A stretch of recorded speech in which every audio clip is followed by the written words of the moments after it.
My name is Jeff Meyer. I work for Origins in the Lexington Passage, and I've been working there for about 8.5 years now.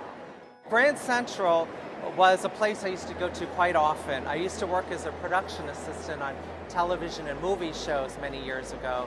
And it was very dark and the windows were all covered up. So I love how it looks now. Everything is brighter, there's light shining in. It's quite wonderful.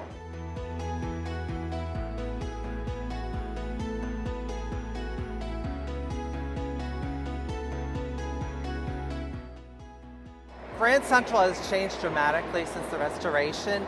I find that my customers are now very, very much more savvy. I love the architecture here. It's such a beautiful place, just looking at the chandeliers, and the architecture is just amazing. I love going to Grumpy's for their coffee. Grab a latte. I like to go into the Grand Concourse and just people watch. Grand Central is magnificent.